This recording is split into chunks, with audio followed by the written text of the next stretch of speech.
Good evening and welcome to Season 2, Episode 8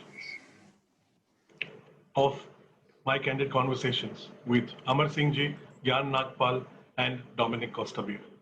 We're speaking on human relations and talent development, productivity, upskilling, and the changing role of HR.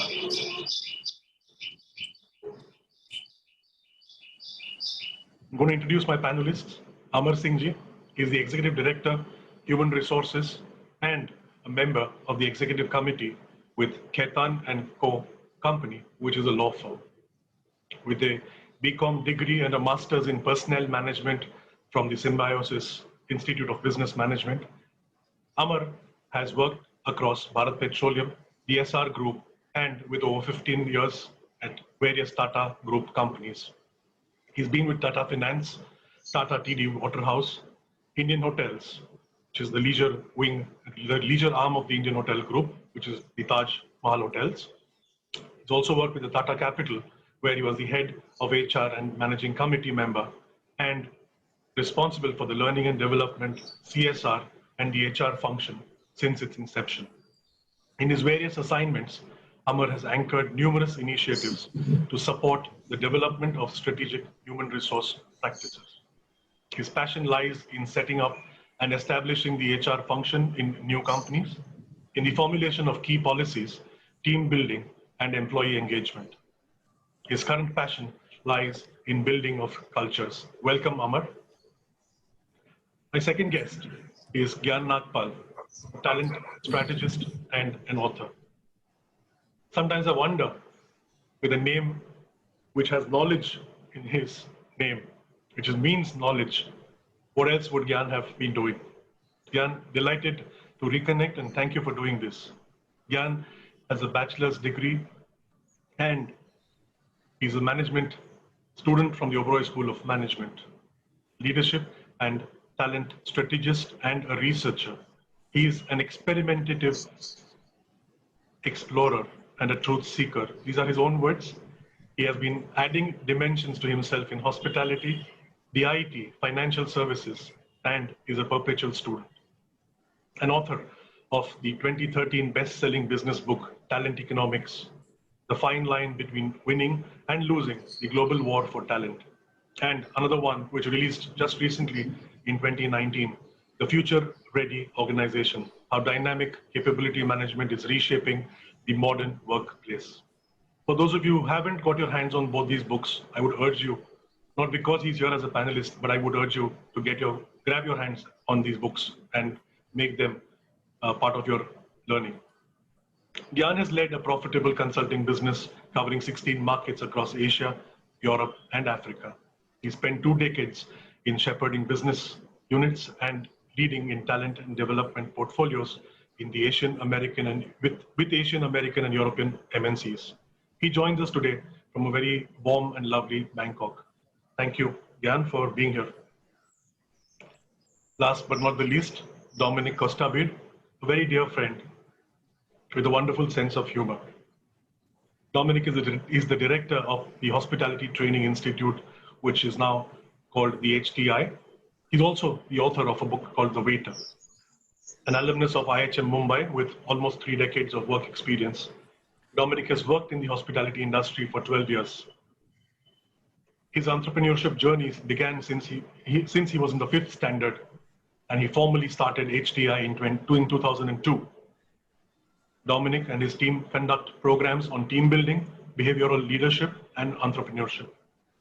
Some of the countries that he and HTI have shared their knowledge and uplifted them are Maldives, Mauritius, the Kingdom of Saudi Arabia, Philippines, Sri Lanka, Nepal, UAE, and of course India. Dominic is also a columnist for hospitality trade publications. He also contributes to the national dailies and has been hosted by many a channel. An avid reader, he preaches only what he practices. He believes in the power of positive mind. And honestly, I speak from personal experience, I've yet to find a more positive human being in my life. Stay the same, Dominic. You have no idea how many lives you keep touching unknowingly. Dominic loves to cook, eat, travel, play, exercise, and read. His personal mission is self-improvement. I'm delighted to have all three of you here with me. Thank you, gentlemen. Whilst I have your attention, I'm going to plug in the next episode that's on Thursday, 17th September at 5 p.m. I'm speaking with Tasneem, Suneet, and Manbir on business disruptions and turning around personally and professionally. Do join in, take a snapshot. The link is there, registrations are open. And on Saturday, as the second part of my culinary craft episode on passion, performance, and pain, I'm speaking with three wonderful new chefs, Niti Meyer, Yazad Gandhi from Melbourne, and Manish Khanna. Thank you very much. And with that, I'm going to stop the screen share and we will have the lists on our screen. Welcome, gentlemen, once again. Happy to have you. And thank you for doing this. Great to be here. Thank you, Satyam. Pleasure. Pleasure. Some quick opening comments from each of you one by one, wherein you can add in to what I have described you or talked about you. And one particular point I want you to definitely address is, why are you in the line that you are? What made you choose the industry that you are? Amar, you want to start? And then we go to Dominic, and then Gyan can be the last one on this one. Yeah, sure. Pleasure to be here, Satyan. And no, I wasn't born saying I want to do HR or anything like that. We just landed up. Actually, how it happened is that we cleared our MBA entrance exams, and the Symbiosis had just a couple of years back launched the program for human resources, and we had a very persuasive professor. He passed away some time back, Professor Pillai, and they spoke to us and they said that if you guys, why don't you look at specializing in HR? There's a new course. It's a master's program, and we'd be lucky to have you. And there were a whole bunch of us there, and we said okay. The course was the same, and we had specialized lectures for HR. Having taken that call, if I look back 30 years, I don't think I regret it at all, and I think I made the right decision. I think this is what I was meant to do. Thank you so much. Dominic? Yeah, so Satyan, firstly, thanks for the lovely plug you gave me on positivity. And looking back, so 30 years ago, I finished my hospitality, hotel management, Dada catering, and I always wanted to run my own business. So I didn't have much money. I had 350 rupees, which I printed visiting cards, started business. And for about 12 years, I was in hospitality operations, mainly bulk food. The last 2 years while I was in operations, I was going through a lot of frustration because I was earning a lot of money, but I felt I was not using my intellectual capacity. And honestly, I didn't have much, but I still was not using much of that also. So stumbled upon the thought of starting training, the Hospitality Training Institute, jumped into it with both feet in the deep end, got into a loss-making venture. This was in 2002. And ever since then, loved training. I mean, from the word go. Today, it has become even more challenging, the whole environment and talent development, identification, the whole gamut. So it's still exciting. And thanks to COVID, it's become even more exciting. Thank you, Dominic. Gyan? Yeah, so I don't know how to introduce myself beyond what you said. Sounds better than it is, to be honest. But I think there's one sentence in there which I identify with the most, and that is just being a perpetual student. Just enjoying the process of learning and, being immersed in learning and having opportunities to learn. I think I'm a very restless mind. And every 2-3 years or so, I find that I've sort of hit a plateau. So I try and mix it up tremendously. I go to places and industries and companies and countries which I feel absolutely out of depth. That's a very powerful emotion to begin learning from. You become a beginner again. And I think Carol Dweck, when she wrote her book, The Growth Mindset, I read it and I said, this is how I feel. Because it's all about the beginner's mindset, just being immersed in something brand new and then learning every single day is so invigorating. And I think it keeps me young. It keeps me excited about life and possibilities. Great. Thank you, Gyan. And let me start with you with my next question, very, very short one. What have you learned about yourself in the last 6 months? in the last 6 months. I think I've learned that I think there are 3 things I like, and I'm going to try and frame this very quickly for you. I think I can move from despair to opportunity very soon, because there was a few weeks of abject despair. You know, I run a leadership accelerator in Bangkok, and all our work was face-to-face, and suddenly everything got cancelled. My family stays in Singapore. I work in Bangkok. I used to do the Monday, Friday commute, and I couldn't get on a plane after the 16th of March. I've been stuck in Bangkok for the last 6 months. In fact, today is the 6-month anniversary. So I think 2 or 3 weeks of despair, and then every day since that has been, you know, just gratitude and you know, roll up your sleeves and get going. I've realized how attached I am to my family. And I used to travel a lot as a consultant. You know, I lived my life on the road, but then the weekends were the savior. And without those weekends, it's been very, very difficult. And the third thing that I've learned is that, look, you know, we've just got to be grateful. You know, what we have at a time like this, and we tend to be too, at least I am, you know, I live my life in the future. I don't think about yesterday or today. But that sometimes takes away from the gratitude that is required. So that's been a big learning for me. Just be grateful for, you know, waking up in the morning and having your family, wherever they are, you know, alive and safe. Thank you. Amar, what have you learned about yourself in the last 6 months? I've learned that if I don't have a haircut once a month, it's a major disaster in how you come across to anyone.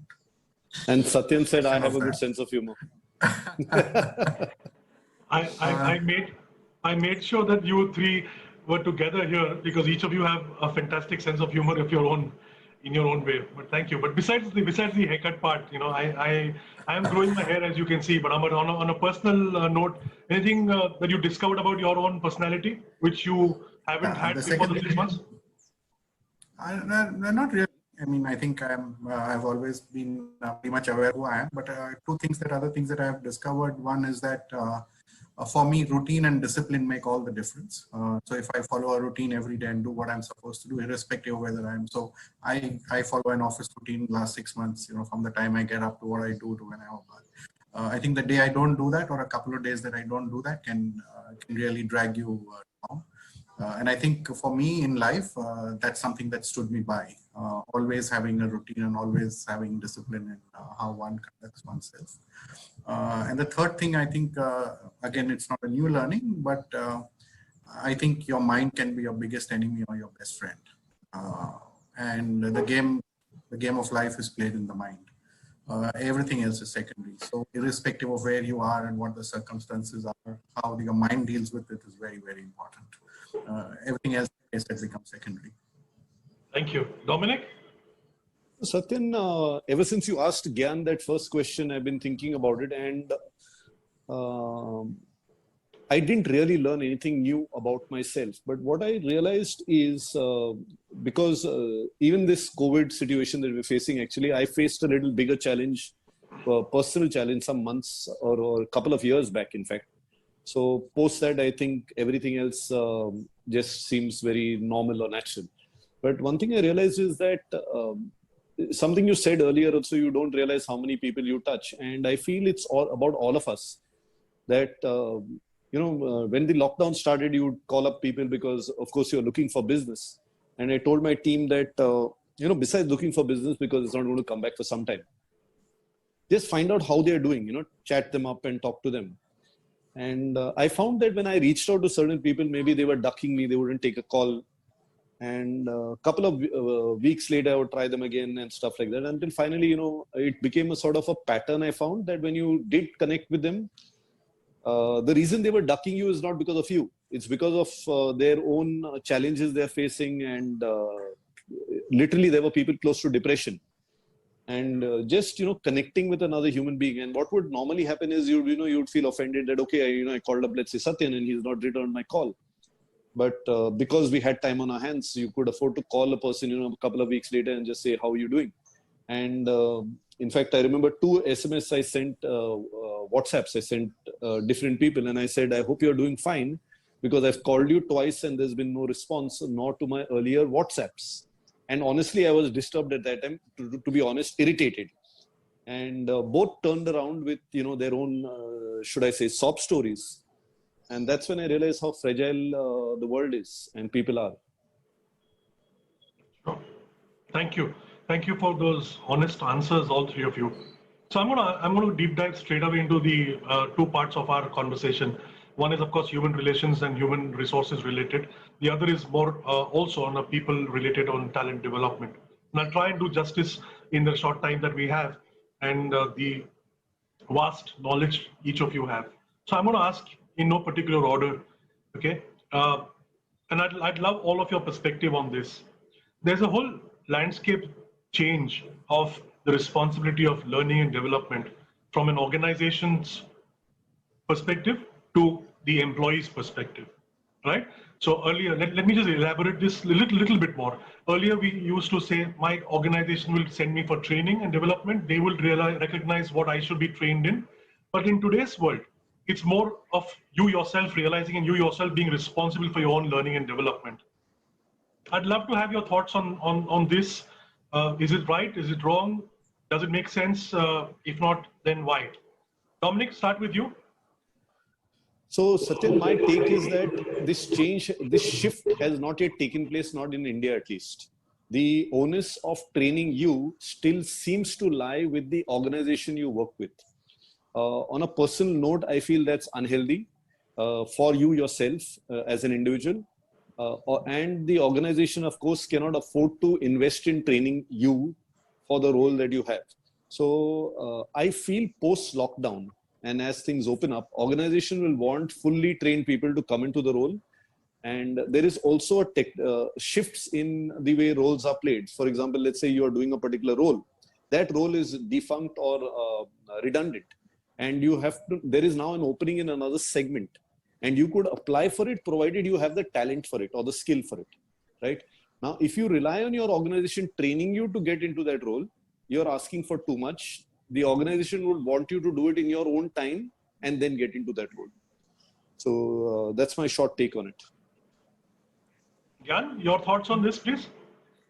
Yeah, so I think there is a shift in the organization's thinking and the employees thinking at the same time. And let's start with the employee's perspective. The way we sort of see our careers and curate our careers much more actively than, let's say, 2 or 3 generations ago, where you join a company and then you retire with them. So I think employees are becoming a little more aware, a little more assertive, a little more empowered in some ways. And, confluence with this is another trend, which is that there is a democracy of information today.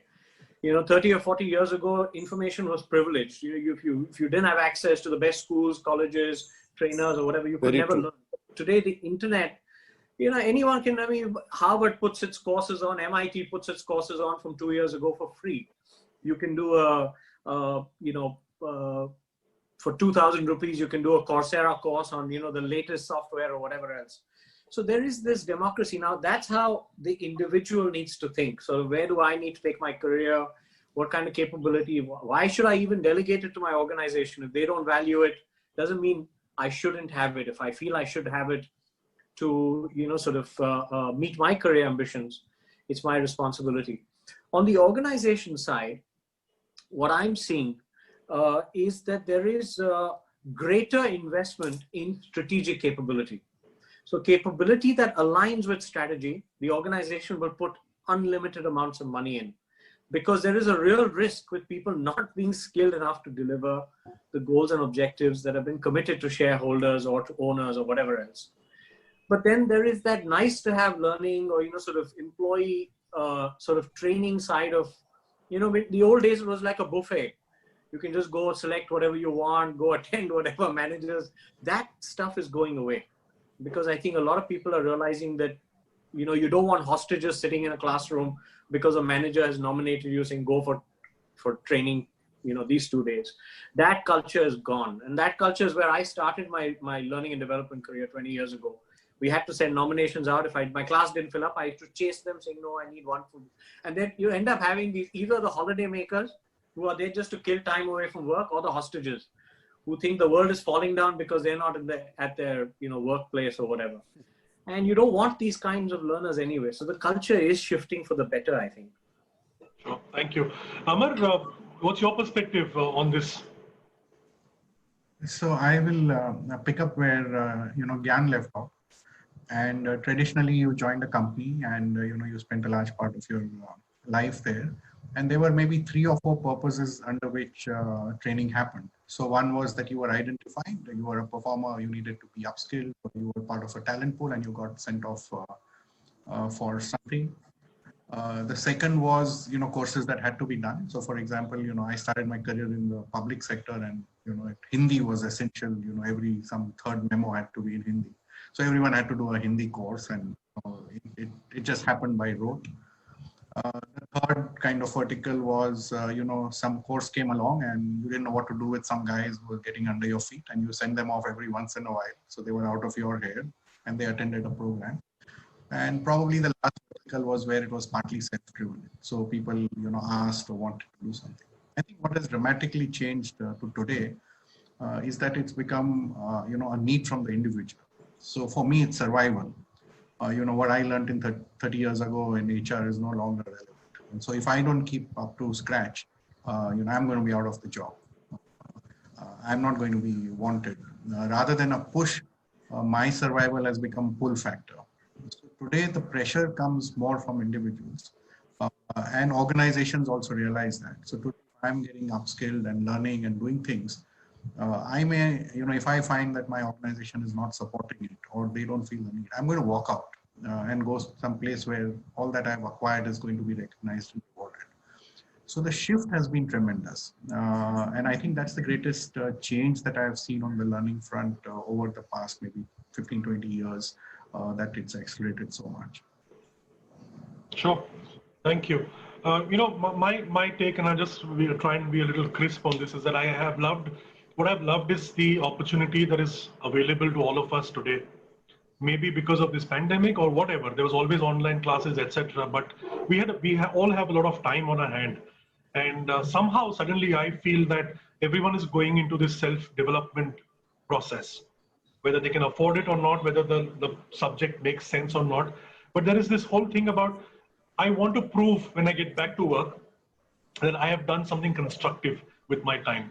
I feel that a little amusing, that in a lot of people, they're doing it not because they want to do learning themselves, but they want to prove that they've done something, go back with probably a degree or a certificate. This is my analysis and my thinking. I may be completely wrong, but nonetheless, thank you for your perspective.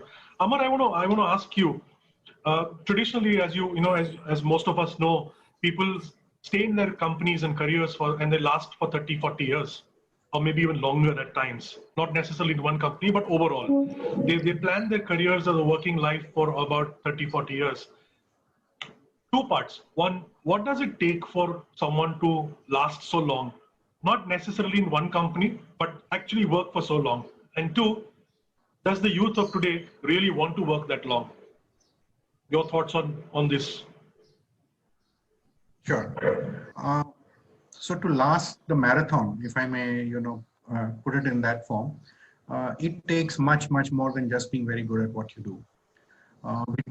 Being very good at what you do, or being specialized, or being more effective than others is all very well when you start off your career. Of course, it's important through your career also, but otherwise, to last the marathon, to finish it in good health, I think if I were to use a word, I think the word is balance.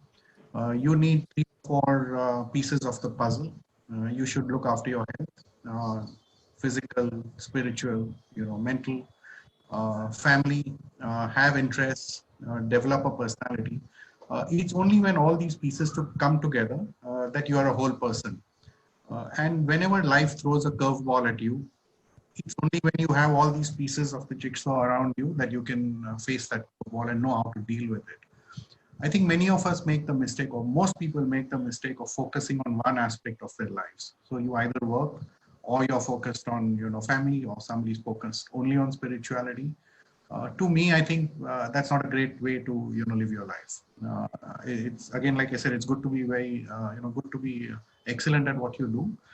But if you want to, be 50 and sit in a 2-hour webinar with Satyan and talk across a range of subjects, it's going to be very, very difficult if I know only one thing in life.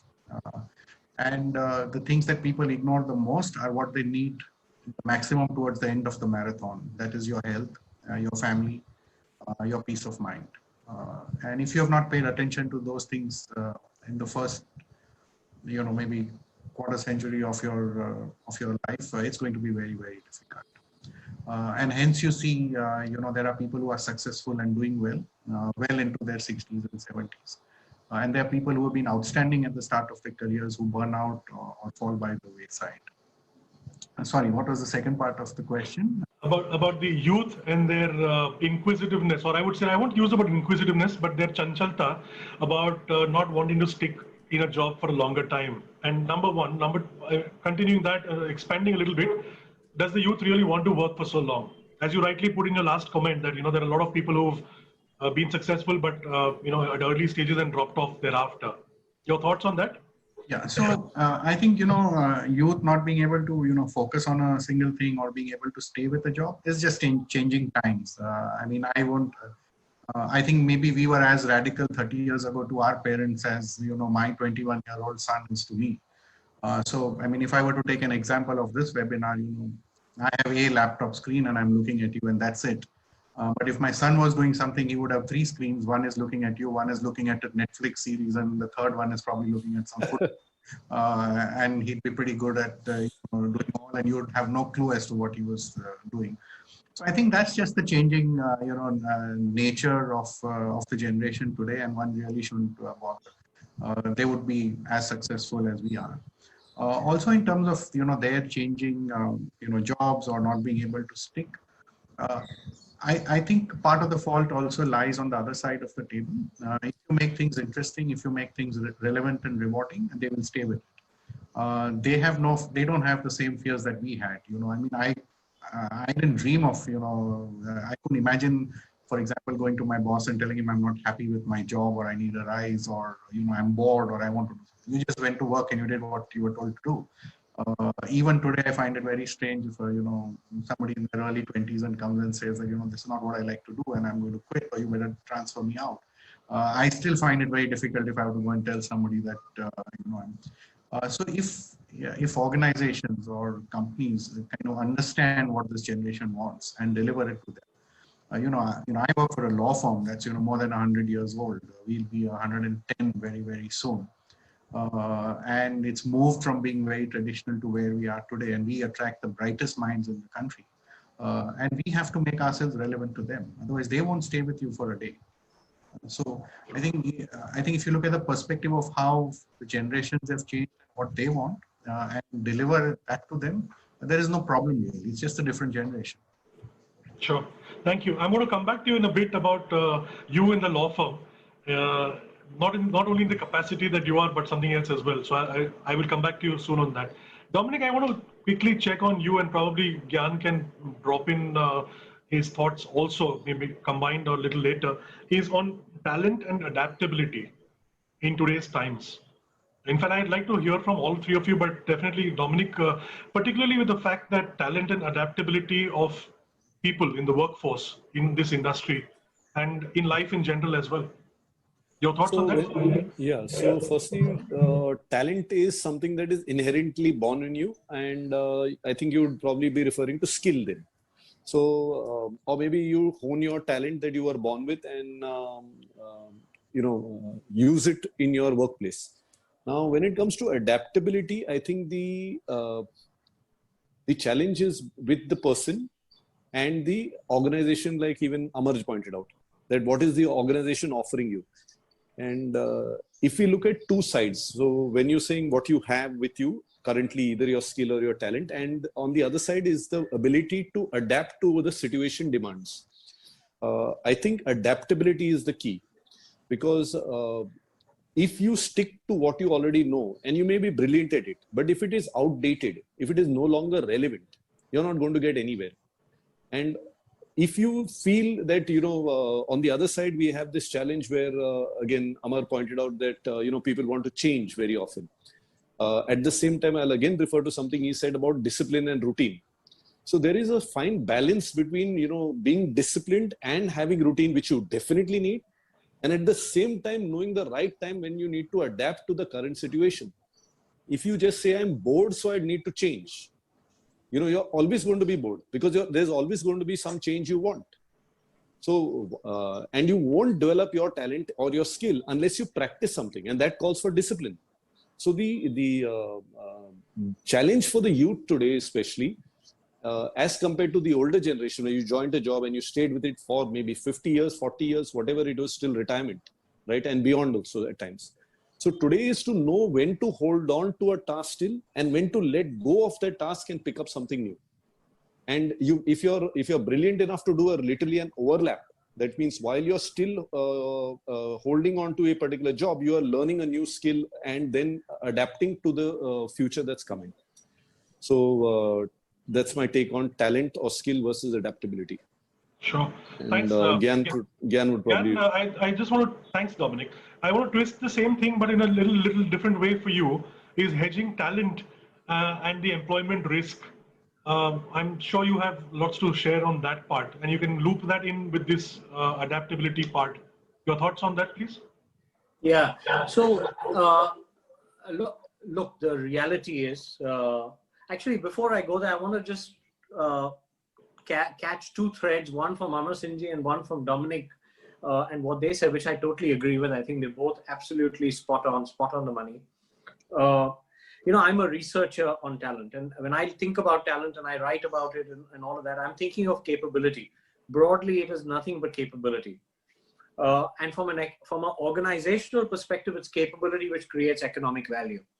Beyond that, it's all eclectic, it's all, semantics and so on and so forth. This is the one thing that concerns business and concerns the employee. If I can't monetize my capability, then what talent do I have, right? From a business perspective. And of course, we have talent for a variety of different things. Some people can sing, some people can. So there's talent. I mean, we are a mix, a blend of maybe hundreds of different types of skills, capabilities, and we therefore manage, to build a recipe of this that fulfills us, professionally, personally, spiritually, all of that. That whole life experience is curated from these capabilities. But I'd add, just one thought. About 12 or 13 years ago, someone gifted me an iconic book written by a very eccentric Indian author, a business author called Prakash Iyer. And I'm a huge Prakash Iyer fan, although he writes very eclectic books. Some of the stuff I laugh at, but then hidden in there are some of the greatest diamonds that I've ever found. For example, he said in this book that I read, 10 or 15 years ago, Changed Me as a Human Being, it said, when you're hiring people, you must hire people with a PhD, right? So of course that hijacks your mind and so, I need someone with a PhD. But what he defines PhD as is passion, hunger, and discipline. The only three ingredients that you really need to convert innate talent into success. You need to be passionate about what you do. You need to have a deep sense of hunger. Otherwise, why would Sachin Tendulkar, after scoring 15,000 runs, still, get up and exercise in the morning? What's the need to score that next four? I mean, he scored thousands of them before. You need to have that hunger, and you need to have the discipline. And if you have these three ingredients, you can train, this individual with the right alignment. If their passion is aligned and they're hungry for what, you've got the ingredients to turn capability into success. So after reading that, quite honestly, in my life, I've never hired, I never look at a CV, I never ask a person for a resume, because I think it just hijacks the mind. It sort of, it plays into all the stereotypes. I'm only looking for these three things when I'm in an interview, saying, what are you passionate about? What makes you hungry? And have you used your discipline or demonstrate your discipline. It could be someone who's done 15 years of Bharatanatyam. That itself requires a level of discipline that is, commendable. Or someone who paints and, has or learned the piano up to a certain, it could be any area which demonstrates a level of commitment, passion, hunger, and discipline. And you have a winner on your hands. And then it's just a function of alignment. So I think at a personal level, that's the journey. It was a 5-page chapter in one of his books. Sort of, just dropped a penny in my head forever. And it's the PhD. It's the real PhD in life. It's not the PhD on the subject, but it's the PhD on just turning your talent to reality. I'd add one more thing based on the conversation again, that also came alive in my head, which is that some of the things that we've been speaking about, or the questions you've been asking, are consequences. They are the repercussions. They are the symptoms of another disease. And one of the biggest diseases I spot in business is that we have a lot of very smart people trapped in very dumb jobs. And there's a whole reason for this. The reason being that in the industrial economy, we conceptualized employment as an exchange of time for money. So we constructed this monthly salary, quarterly bonus, annual incentive, whatever else, retirement 30 years, you get your superannuation, whatever. It was always a construct of time for money. You give me your 40 hours, turn up at 9 o'clock, go home at 5 o'clock. But in the knowledge age, it cannot be this way. But unfortunately, we built the job around something called a job description, which basically defined how do you fill a person's day, 8 hours that you have them, what kinds of tasks can you bundle together to have this person do. And as a result, we have some very, very smart people trapped in very dumb jobs, because these job descriptions are written by managers as a reflection of their own experiences. 15 years of management, of experience, management degree, so on and so forth. May I come in? And not to interrupt you, but just to add to what you're saying, you're absolutely right. My take on this is also because it happens because of insecure leadership. There are, when you have secure leaders, they'll always hire people who are better than them in some of the traits that they don't have, and they recognize that and they let you flourish. And absolutely. And the great leaders, are entrepreneurs. Sorry, Gyan and Satyan, my take is that, at a certain level, this makes perfect sense. But if you're talking about, let's say, at the mass, where you have, for example, let's say you require 100 soldiers, 1,000 soldiers, you would have to then have literally mass-produced job descriptions for them. You can't have every soldier having his own mind. But if you're talking about the commander or the general, then probably that's where the talent or the intellectual capacity would come. But if you're talking about mass, like, let's say construction workers, you're talking about waiters, you're talking about security guards. So there would be, a level where you require, and you may even have smart people in dumb jobs.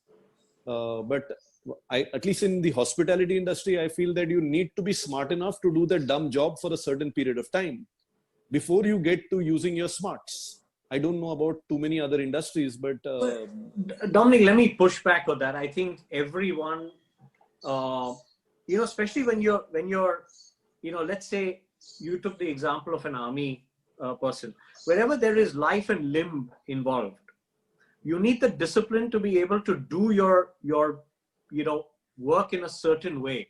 You cannot be very creative about the fact, because someone may lose their life, or you may lose your life, so on and so forth. True. Okay, we all understand that. But the point is, even in hospitality, you hire a person, as a junior steward. There's so much creativity and switching the mind on required to spot what the needs of the guest is, when to disturb them, when not to, so on and so forth. That you do want people to switch their mind on early in their job. And that is where I think our jobs are not giving people that level of creativity. So the great leaders, to Satyan's point, about leadership, the great leaders are actually entrepreneurs. And what do entrepreneurs obsess about?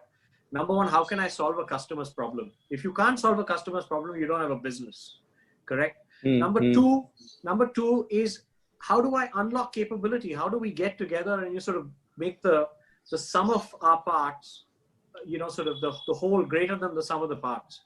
So this is something we should be incubating in our youngest talent as we hire them, to get them to start thinking. Gyan, I'm going to pick your brains a bit more here. See, I'll give you a case study as we speak. There is a travel agency, travel company that's in deep crap because of the pandemic, and there are people hounding their agents, for example, for refunds. They're primarily asking for refunds if they're willing to settle for credit share to the maximum limit. And this is a case literally as of yesterday, which I was discussing. And the person says, the people are not even taking my calls. Now, I happen to know the business owner. And I also understand that his people cannot respond, because if they do respond, people are recording your calls. If you're WhatsApping, they're going to use that probably in a court case against you if you send an email. So they're literally strapped down because they need to get legal clearance for this. Now, this, of course, is an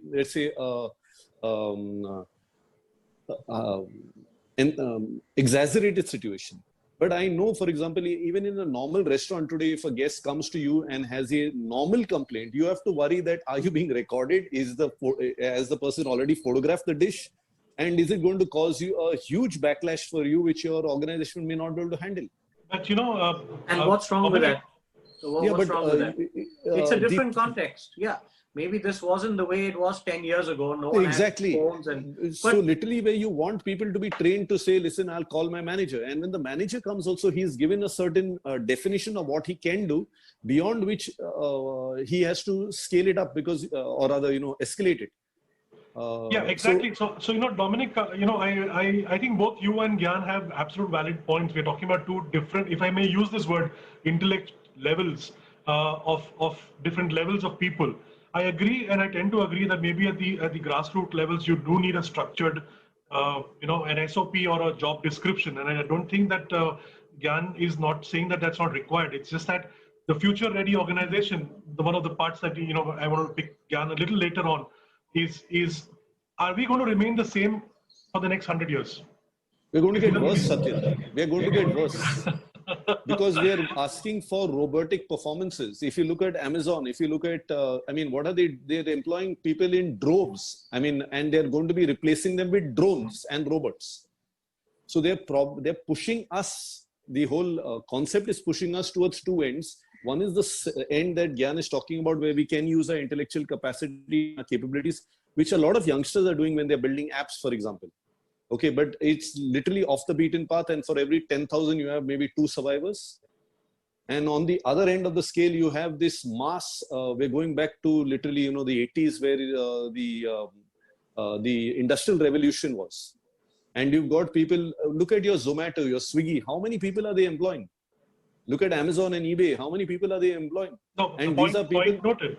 I agree. What I'm going to do is I'm going to take a special note of this particular point and have a sidebar conversation, and maybe I could have another session with you guys on this for sure.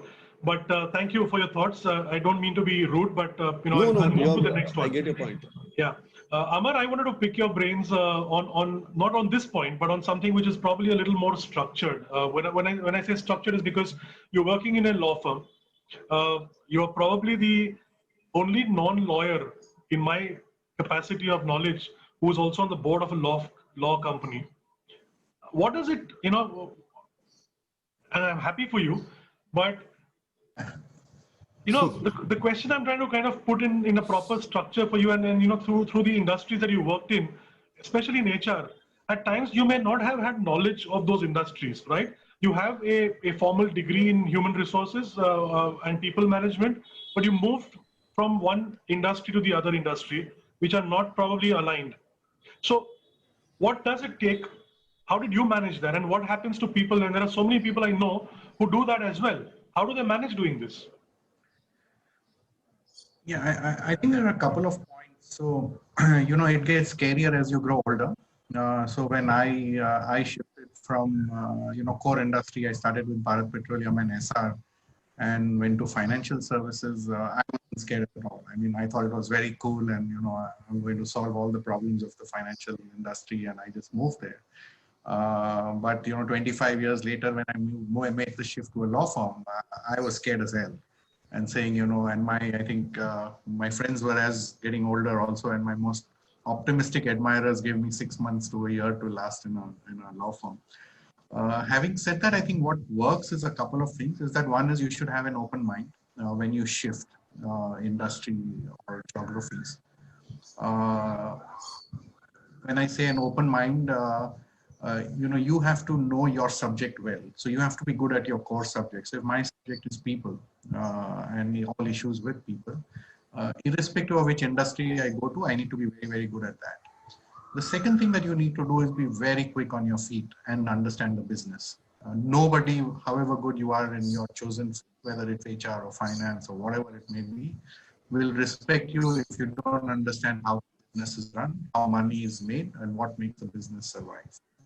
So when you are in a new industry, the first thing that you need to do, and you know, I would go so far as to say that if you're senior, you should have it done in maybe 3 months, 3 to 6 months, is understand how that industry works. It takes some effort.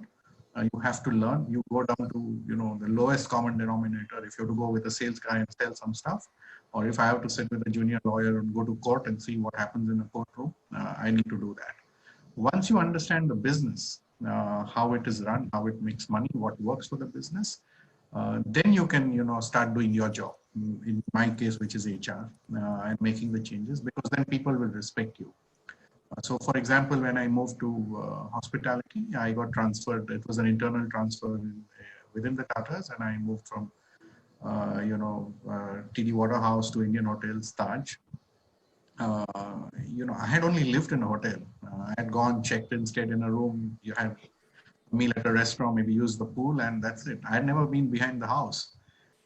And I actually spent more than 6 months just traveling. I was looking after HR for the leisure business. Of course, I had great places to travel to, but we had about 36 hotels across 6 or 7 countries. And I just traveled. And I never went front of the house. You know, I went and figured out how the laundry works and, you know, how kitchens run and, you know, what does the chief engineer do and, you know, how does the hotel keep operating. And it's only after that that I got into a formal mode of running my job and maybe reviewing a hotel.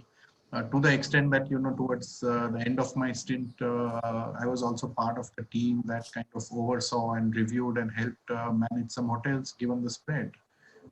So it's very, very important to immediately understand the business you're going into. Otherwise, I mean, it's fine. You know your subject, you're good at your subject. That will always stay with you.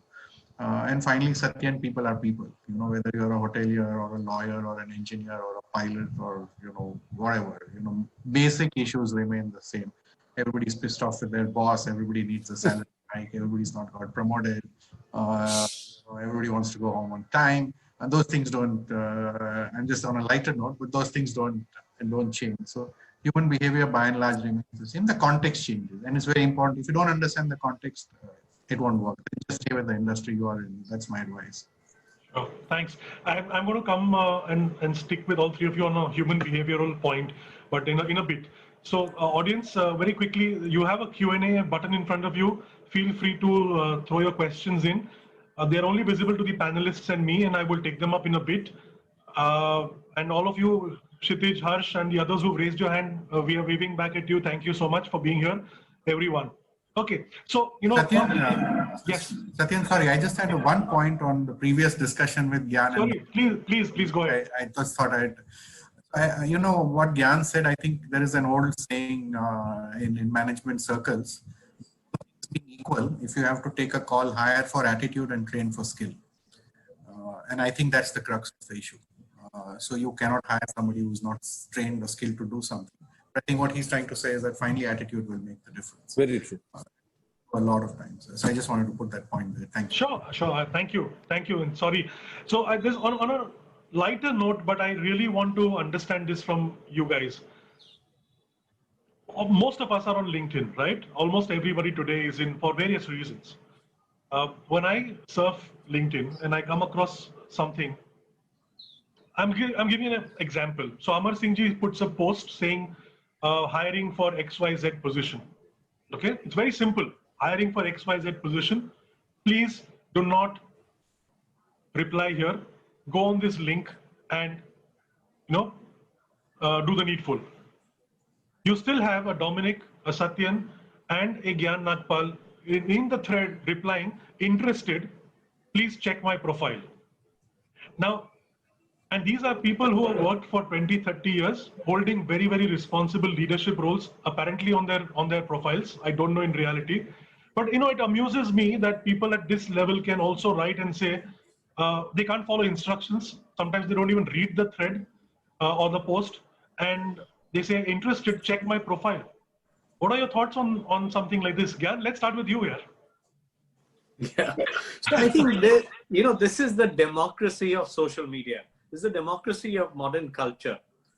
That in the old days, there was, a hierarchy. The organization was imagined as a pyramid, so on and so forth. But the modern organization is symbiotic, it's like it's a social animal.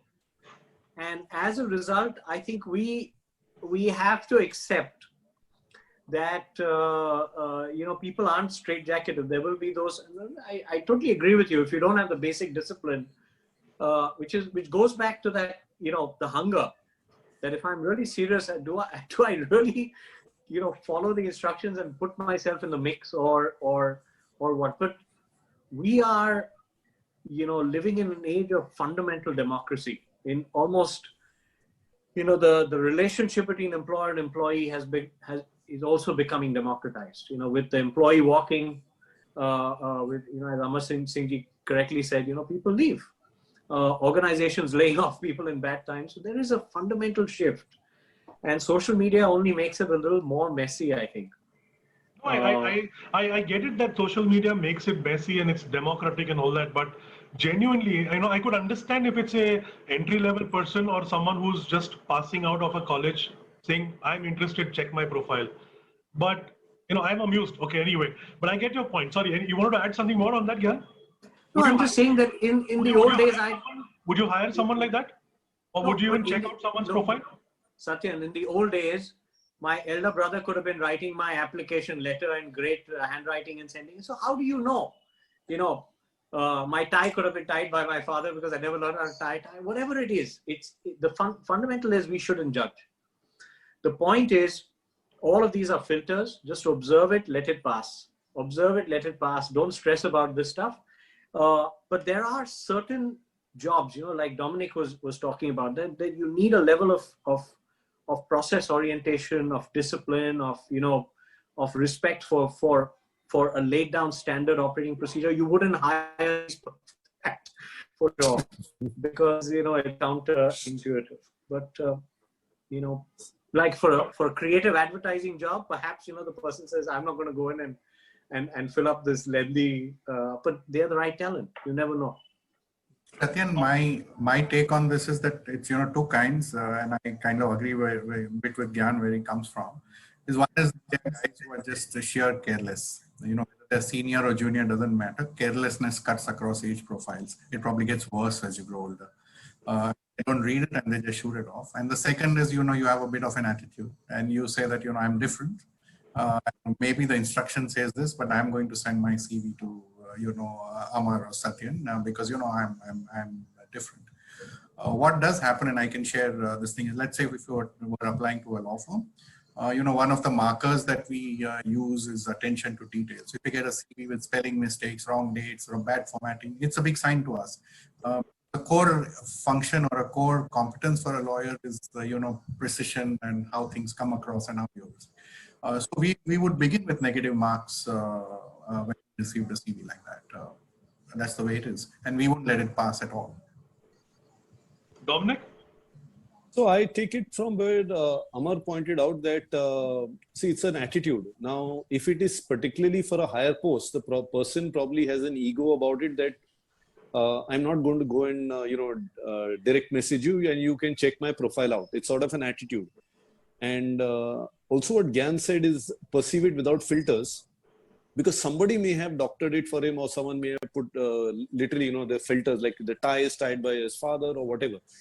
So very interestingly, I'll tell you about an incident that took place years back and taking off from where Gyan said. So there's a friend of mine recruiting for a creative post. And he called this lady in for an interview and it was in a restaurant and he was late reaching there. So when he reached there, she had already ordered a beer. This is for an interview post-lunch. This is not even an evening interview. She had ordered a beer. And this guy was so impressed with her confidence that she could order for a beer before the so-called boss walked in, that she had already passed the interview before he sat down. And he ended up hiring her at a very high salary. And yes, she was creative. Yes, she did not last for long. So, I mean, you had both sides. So within a year, I think she was out of the job. She moved on. And yes, she was creative. Yes, she was dramatic. So, of course, that itself was a sort of a filter, if you ask me, Gyan. But because he loved the fact that she could order for a beer, without waiting for him. Maybe he loved beer too. Yeah, that too. He did love his beer, but he just felt, that, okay, he was apologetic about being late, but, thank you very much for taking the initiative and ordering a beer for yourself. And no, thank you, I won't have one right now. So you have different things. So yeah, I think it's also depends on who. Like if I perceive myself at CEO level, and there's an HR person who tells me, go and then it's probably contradicting. Then yes, please go check my profile out. I'm interested. Or maybe at least direct message him and say, do check my profile out. Sure, thank you. Amar, I want to start with you and then move with Gyan and Dominic for this next one. There's a whole changing landscape of leadership roles in today's world. And when I say the changing landscape of leadership roles, it comes with the fact that there's a lot of responsibility that leaders have. And leaders are just not managers or business managers, but when I say leaders, they're company leaders, organization leaders. They may have the right vision, they may have the right intent for the people, but does it actually trickle down? And if not, who's to be held responsible for the lack of leadership trickling down or leadership ideas trickling down, whatever the size of the organization may be? Want to throw some light on that, on your perspective about the changing landscape of leadership and the challenges that today's leaders have for possibly even now and for tomorrow? Yeah, if I've understood you right, I think there are a couple of things that have happened over that last 10 or 15 years. One is that stability has gone. The whole environment has become very volatile. There's things changing every day. So as a leader, if you are not agile and if you're not on top of the situation, it can be very, very difficult because people below you are younger and smarter and faster on the pickup. And if they are picking up the situation or analyzing a situation faster than you are, they are not going to have respect for you. Two, what I have seen is that, if I were to put all of us in the same age bracket broadly, middle management has disappeared. Middle management added a lot of stability. So there were people, let's say, if you take a leader in his 50s, there were middle management in their, late 30s, early 40s, who had experience and who cushioned some of the shocks or the changes that came. Today, I'm 50 plus, and the people who report to me are, in their 30s, not even 40. There's a 20-year, gap in between. And if I don't know how to fill that gap and communicate downwards, my leadership will not trickle down, as you are saying. So I could be thinking, of operating in a certain way or doing something or taking certain decisions. But when it trickles down a 20-year gap, how it is perceived and what happens is an entirely different matter. So there is no middle management now, and leaders have to be out there. So today, if I was giving you an example of, say, the law firm, if I don't understand, if I were to go to campus, for example, when I go to a law firm campus today is very, very different than, let's say, 20 years ago, I went to a management school campus. I am that much older, that much out of tune with what is happening. And we or leaders have to then fine tune their communication, have to then fine tune how their action, how their instructions or what changes they want to make are going to get translated into action. And there can be a very, very large gap there. And I think a lot of the problems that are happening today with leadership and how it is perceived and how actions trickle down and what needs to be done and what actually gets done is so different is entirely due to that. Thanks, Amar. Dominic, your thoughts on this, please? So it's this way, Satyan, it depends on who I am when I'm in the organization. So if I'm at the top, I would say it's my fault. If I'm at the bottom, I will say it's my fault. That means the onus lies with the person the question is thrown to. So no longer can I say that, listen, my boss is not giving me opportunity to grow, so it's his fault. No longer can I say that the staff below me are not taking the onus or initiative, so it's their fault. Depending on who I am, whichever level I am, whether it's top, middle, bottom, whatever, we all need to understand that our life, our hands. If the organization is not suiting you, if the culture is not suiting you, please do something about it. You can change the organization, right? You can attempt to change the organization as in the structure within the organization. Let's take the example of, let's say, a person like Mahatma Gandhi. You had the British rule. He decides he wants to make a change, and one single man can bring about that change, right? So he was not already in a position of power before he decided to change things. And throughout history, you will see people who have taken the initiative to change things. Whether you look at political environment or whether you look at social reformers, they're not people who are born with greatness. They were people who decided that, listen, I don't like the way things are. Let me go out and change it. And yes, some of them have died in the process. I mean, literally been killed in the process. But they took that initiative. So my message would be that if it's me in the organization, I'm responsible, whoever, whatever level. Gyan. Thanks. Gyan, your thoughts on this, please? Look, I'm, I'm more on the fence here because I think it's, like Amar Singh ji clearly said, that there's sometimes a generational view on this. Our parents thought that we were, the same way we think, the millennials are, so what. So there's a sense of leaders were better before, they're not so great right now. Honestly, looking at the kind of leaders that we have leading big nations in the news every day and all, I'm not very excited these days, right? For all the right reasons, the evidence is appalling. But is it systemic is the question. Is it systemic? And the thing I feel is that the nature of leadership has changed. The leaders, we are addicted to this American or Western ideology of a rock star leader. It has to be this, larger than life human being sitting right on top and so on. Whereas today, the more effective leaders are the ones who are under the radar, who are getting work done. They have got a level of respect from the people that matter to them and they matter too. And they're getting things done. They're solving problems. They're more effective, but they're not necessarily up there. And the reason they're not up there is because no one wants that scrutiny and transparency that comes with the world that we live in today. In talent economics, I had written in one of the chapters that while mistakes may be local in today's world, embarrassment is global. So no one wants to really, the real great leaders who aren't chasing celebrity are not putting themselves out there. And unfortunately, we're therefore focused on the guys who are trying to build their personal brand or whatever else. But I think there are some great leaders. We're solving problems.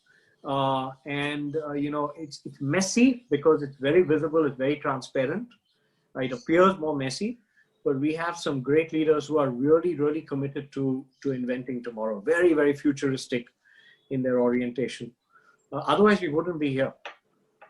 I second Gyan on that because I don't want to go into it, but even I feel that the American style of leadership, which is propagated via social media, etc., is not the right leadership. But there's a brilliant book, and it actually exposes all this, which is Good to Great by Jim Collins. I'm sure at least one of you would have popped into it. And he also points out how the ones who are understated, who are not, out there and seen on the radar and stuff like that, they're just, quietly going about doing their work. Right? And I'm sure we have them all over the world. The problem is because of the media highlighting certain flamboyant leaders and touting them as leaders, we have this distorted view of what a leader is. Sure. Thank you for that perspective, gentlemen. I want to quickly touch upon one part which is India-centric, and then I will loop that in with India versus a global part. Okay, there is this huge disparity between rural India and urban India. The skill sets, the opportunities, and the desire of the people from both these variants of what they think life is all about from a work opportunity perspective. Do you guys have any thoughts about the disparity between rural and urban India, purely from a skill set perspective and a human's desire to wanting to work? Amar, you want to start? Yes, yes, Satyan. From a skill set, I mean, desire to work, no. I think desire to work, I would say rural India would be much, higher in terms of their passion, commitment, because you want to rise above a certain level, change your life, change the life of your family. But if you were to take skill set, I think there is a disadvantage, especially in our country. Rural India has far less access to institutes of learning, training, ability to do things. So a person who is in an urban landscape comes out much smarter, much more tuned to this thing, and hence he gets an advantage. It's like, when you give your MBA entrance, you are at a huge disadvantage to the guy who's coming out of IIT and giving the IIM exam. You are not going to match him on most of the parameters there. It's only when you land up in a group discussion in the final interview that you have some hope in hell that you could make up where it went. So there is this disparity. And if you ask me that, is there something that our country should, focus on? I would say education. Actually, number one is population, but leaving that out of the equation for the moment. And unless we have education, if we have institutes, accessible, affordable, and make it an equal playing field, there will always be that disparity in the finished product that comes to you from urban or rural environments. Thanks, Amar. My next, actually, the looped part of this question was going to be the disparity in education system between India and the other parts. So I'm still going to stick to that as well. But thank you for your perspective. Dominic, your thoughts on this, and I also want you to add in, in addition to what Amar said, does rural India really need to change? Let's ask that question. I've been working very closely with the bottom of the pyramid. And with that comes by default the rural India. So whether it's training waiters, security guards, bus drivers, I find that their attitude towards learning is it's difficult to describe in one either black or white. So I would I'll give you both the perspectives. One is they're not willing to change. They're not willing to open up, right? So on one side, you have these people who are, set in their mindset, right? However, I have also found that if they find that the person speaking to them actually cares for them, actually means something to them, they're willing to make a 360 change. Actually, I won't say 360, I would say 180 change. And you could get them up to a very high level of thinking, behavior, because their loyalty, their passion, their commitment is all very high. Now, coming back to the previous part where they are, stubborn about it, it starts affecting them after a particular point where you can only get them, I feel, unfortunately, you can get them to a certain level. Beyond that level, getting them past that filter to, let's say higher management, etc., it becomes extremely difficult because probably it is things that really matter in life and we are missing it, which is like family, festivals, bonding. So it means so much to them that, for example, when you have a Ganpati festival or a Christmas celebration or whatever, we would say, okay, work is worship and work comes first. Whereas when it comes to them, they would say, listen, there's that much I will go, but, there's a wedding or there is something of whatever consequence and I need to get back there. Or if there is a, the way they address their own family, the culture that, my daughter will only do this, my wife can only do that. So whether that is actually a ceiling or whether we have got it the wrong way. And that is actually the more important aspect. I would leave that open. Maybe Gyan or Amar could answer that part. As far as the education goes, I think Amar hit the nail on the head there, where we intend to train them a lot, in task orientation. Which is, the old phrase of teach people to fish and, they can feed themselves for a lifetime. But if it was education, the person could then choose between fishing, farming, mountaineering, data entry operator, computer programming, whatever. So education would teach them which field to go into. And when they do get the money, or when they do start earning the money, how to utilize it. How to then ensure it cascades down to their own family and the development of their whole community. That is where education would be of primary importance. So yes, education needs to get to them more than skill training. And if they are brought into the which they are being done, a lot more on education, on leadership, management techniques, which would have to be driven in besides just job-oriented training. Yeah. Yeah, so Satyan, I don't have the experiences Dominic speaks about. I left India 14 years ago, and I've only visited on holiday or work trips. But you know, researching talent economics, when I started doing that 2011 or so, when I started writing that first book, I looked at 45 markets across the world as representative economies, and the talent systems in 45 markets in China, India, so many markets were profiled on the same 11 attributes for that book. And I think my learning out of that experience, so I'm talking metadata, I'm not talking, you know, grassroots experiences like Dominic and Amar Singhji may have, but metadata is that we have one of the most aspirational, ambitious, you know, group of youngsters in the world. Social aspiration, a lot of economists write, social aspirations are the world's greatest economic force. When you want a life that is better than what your parents had and so on and so forth, it pushes you to do more. And we're seeing many Western markets like Japan and stuff where social aspirations have dipped. People are now not aspiring to the job, to the lives that their parents had. They don't want to work 100 hours a week and so on. So, you know, India is in a great place, but our bottleneck in education is sort of stifling or suffocating all this ambition that, and that is the real challenge. So education is a great enabler, and structured education is a great enabler. Unstructured education, people are you know, they're finding it. They're finding WhatsApp. it only because of their desire. But structured education, huge bottleneck. And we may have some massive, you know, issues downstream if we don't fix it soon enough. Sure.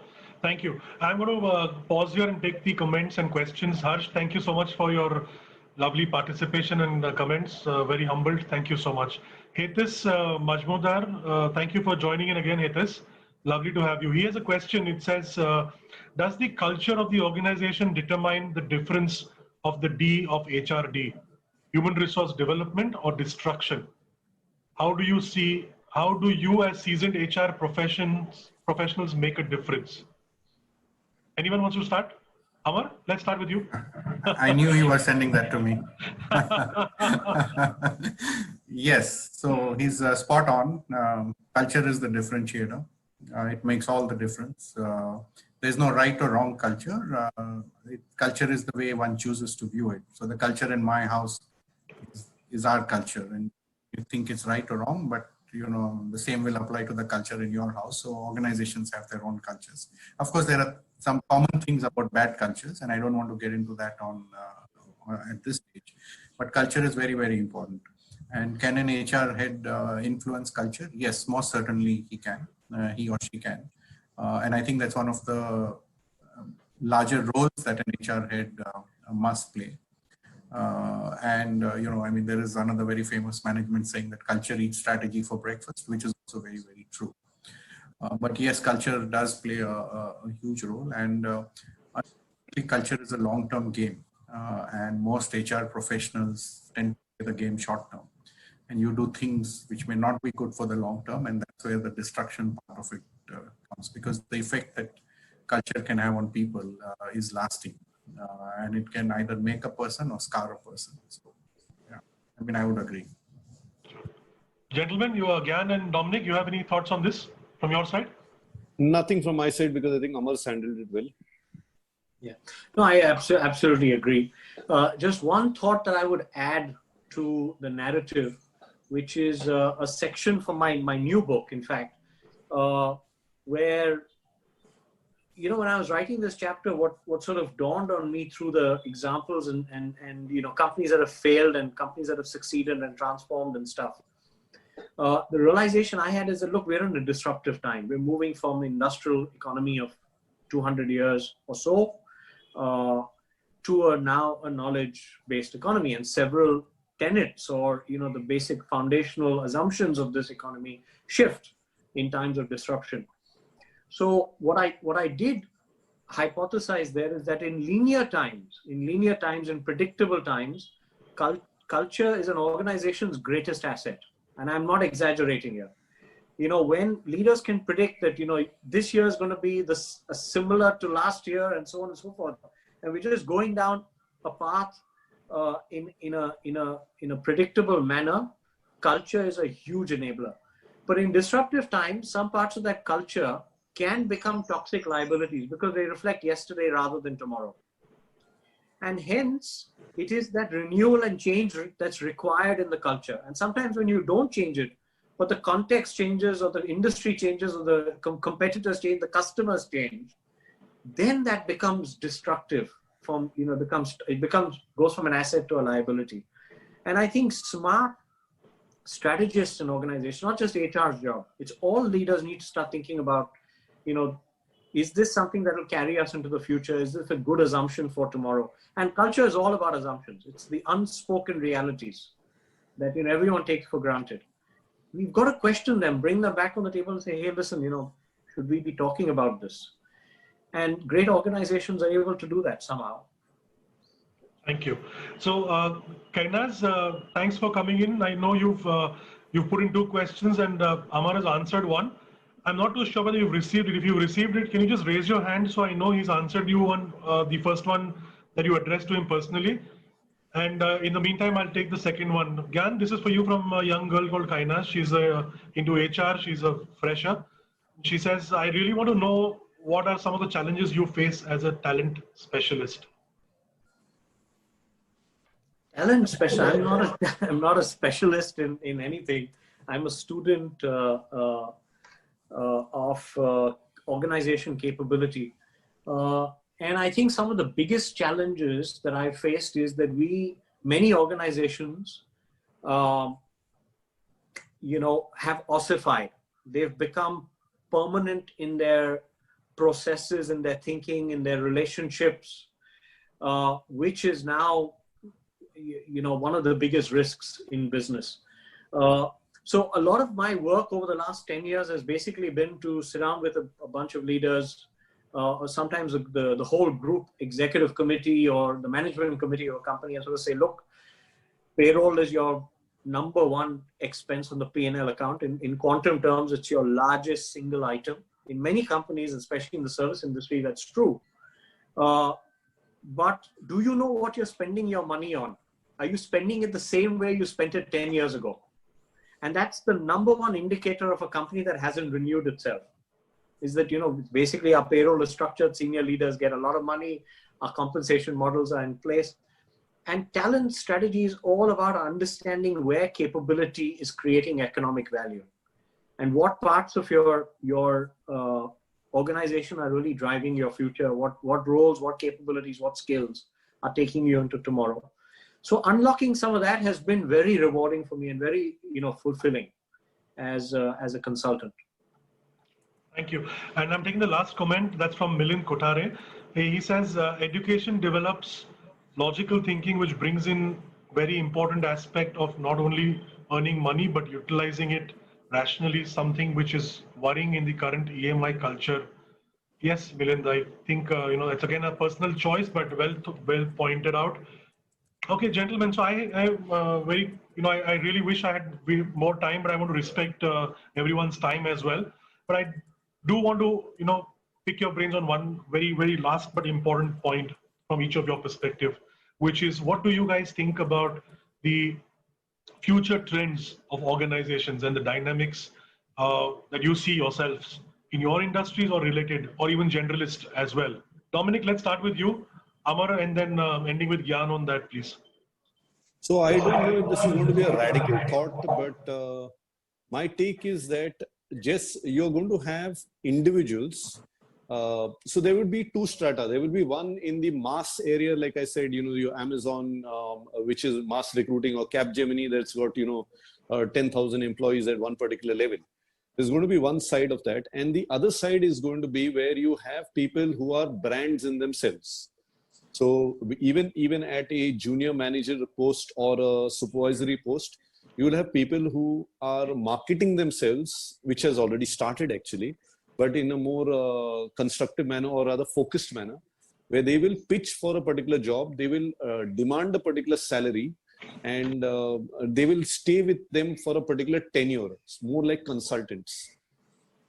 Organizations on their side also, whether you have these people offering to work that way or not, will look out for people who are offering to work in a sort of in a team for a particular tenure based on the value that they're adding to that project or that concept that they are now launching. And when that concept or project moves, let's say from conceptual stage to implementation, they will move the team, and the conceptual team will move out and probably go on to another project in some other organization. So this is where I think HR is heading with two domains. One with is the mass recruitment. You'll have people, literally cookie cutter model type of people coming out. And on the other side, you'll have the customized or custom built people offering their services in a domain. I have my counterpoints for that, Dominic, but I'm going to sit with you some other time. That's why I said it's a bit radical, but no, it is radical, no doubt, but and very valid too. But it merits some countering. But I will be happy to take. Amar, your thoughts on this? The future trends of the organizations and stuff like that, and how and the impact of HR as well. Yeah, so partly taking off on what Dominic said. But I think the rise of the gig economy and the gig worker is that's what very, I was talking about. Yes. And, people will specialize, people will work at the time and place of their choice and all. The challenge for HR is going to be that if there is a task that needs to be performed, and if there are, 300 gig workers out there who can do it, how am I going to get the best? It's a different kind of recruitment challenge. So, otherwise you got a guy into office and you interviewed him and he had a CV and everything. How do I know that I'm going to get the best gig worker? How do I keep him engaged? And how do I know that he delivers his best? Because I don't see him, I don't hear him, I don't touch him. He's sitting somewhere else and delivering service. I'm not supervising anybody. So that's going to be a major shift. And it will have major implications in the way that, companies work, what you mean by tenure, service, how do people get promoted? Because the guy doesn't want promotion. He doesn't want anything, right? He's saying, I'm going to work for so many hours, deliver a product, you pay me and that's it. Don't even say hello to me. I'm not interested, I'm just here to deliver. It's like a service delivery guy, right? He comes, delivers. He's not interested in what you ordered, when you're going to eat it, how you're going to eat it. He delivers the package, hopefully gets a tip and goes off, That's one. And the second is, I think, is the impact of IT, artificial intelligence, the whole IT piece coming in, and the accelerated pace of change at which it will, affect organizations is going to be immense.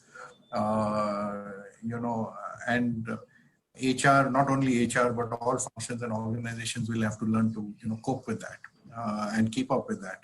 We already, as a law firm, while we may be very old, we are very much ahead of the curve in terms of technology stuff that we use. But there are times when, people within the firm tell us that, hey, this is the, package that's outdated, or, could we use something better? So the people who are using your technology that you provide are ahead of you. And you need to be, you need to wake up every morning and keep running. So I think these are the two, as far as I see, major challenges that are going to hit organizations and HR in particular. Sure. Yeah, workplace dynamic trends for the future. Okay, so you could write a book on this, a separate one. Well, I already wrote one last year on exactly this. So the biggest thing, apart from what we have spoken about, and I'll bring it all together in a bit, but the biggest one is probably the rise of intelligent machines. Which will make every single task which is repetitive, algorithmic, rudimentary, obsolete for human capability. There's no way we can compete with an intelligent robot. That being said, evidence shows that we will have more jobs than we've ever had before, but the nature of that job will change. The way it's packaged, the way it's delivered will change. Human capability has always been about creativity, about thinking, about problem solving, decision making, which machines are they're maybe a few decades behind us. We've still got a lot of that capability, but it's inevitable. It's inevitable that a big chunk of the existing jobs will go, but new jobs will get created. Those jobs will look very different. And I think from an organization strategy perspective, there's a great saying out there which I really like, that in the old days we used to, from a talent standpoint, really think about buy or build. But reflecting on the trends we've all put on the table, today the choices are you can buy, build, borrow, or bought. And that's the capability model that is driving modern business. You have so many, and it creates exponential choices. So in the old days you had four choices, now you have 400 ways of meeting the needs of modern business. So it brings in the gig workers and the borrow, the human cloud that is developing. Bot is the, intelligent machine. And that's going to form the blended workforce of the future. Great. I'd love to have all three of your closing comments looped in with this one point is, with COVID has taught everyone a lot of things, hopefully. Some of us acknowledge it, some of us don't, some of us still put our heads under the blanket and don't worry about it. But it's also reconnected us. It's reconnected people. It's made us humbler, hopefully. It's made us connect with our family, our roots, our hobbies. And I'd love to have your thoughts genuinely, with humor, without humor, that if and when this whole pandemic is over, you think all of this is going to go under the carpet and we're going to be back in the rat race and, never worry about our roots and our connectivity and our softness again? Quick closing comments, and you can loop anything with this into your closing comments. Dominic, let's start with you, buddy. Okay, so my take is that this pandemic will go away. I mean, the COVID situation go away, but because as a race, we are anyway becoming weaker. Our immunity levels are dropping. We are bound to come up with another pandemic and another one after that. It's going to be a never-ending cycle. There's going to be ecological changes that are taking place, which are going to affect us. And if this pandemic is to teach us anything, it is the word that you used earlier, which is adaptability. How quickly can we adapt to a situation? How resilient are we to taking in punches? And in the movie Rocky, I think it was, where he says, to keep taking the hits and to get hit and keep moving forward. That's how winning is done. So if we can, get easy with this idea that, what I think, what I plan, in the end, there is a greater force that is probably making its own plans. And despite those plans, can I keep moving forward? That said, thank you for inviting me on this program, Satyan, and very nice to interact with Gyan and Amar. Would love to interact with them even offline after this also. And Amar, I in fact have a plan about the gig economy, which is about 45 days from launch, by the way. So we'll probably connect on that also. And nice meeting you guys. Thanks, Satyan. Thank you. Gyan, your thoughts and closing comments, please. Yeah. So look, I'm an eternal optimist. I think the future is incredibly bright. And a big believer in the fact that we're moving from a scarcity-driven mindset to an abundance-driven mindset as a planet. We will solve problems. There will be hundreds of problems. We will solve all of them, as we've always done through history. And I'm very excited about the generations that are coming in these days. They're more aware, they're more informed, they're questioning a lot more. They're a notch above what I was at their age. Just looking at my own kids, in their teens. Oh my God, it's like they're on steroids. Their mind is on steroids, which is fantastic. So I'm very bullish on the future, and I think these it'll be a tragedy if we don't learn from this. That's all I'd say. Thank you. Amar Singh ji. So I'm the second optimist on the panel. I think one of the first things that tripped me up with the pandemic was when I was not in office, I put an out of office autoresponder. Supposed to put an out of home responder if I was not going to be on a call. I think the pandemic has fundamentally changed humankind forever. It may not show. Yes, we may rush back to the malls and theaters and, do whatever. In fact, I think looking around me in Bombay, we are already there. It's already People have forgotten the place, in the world where it is.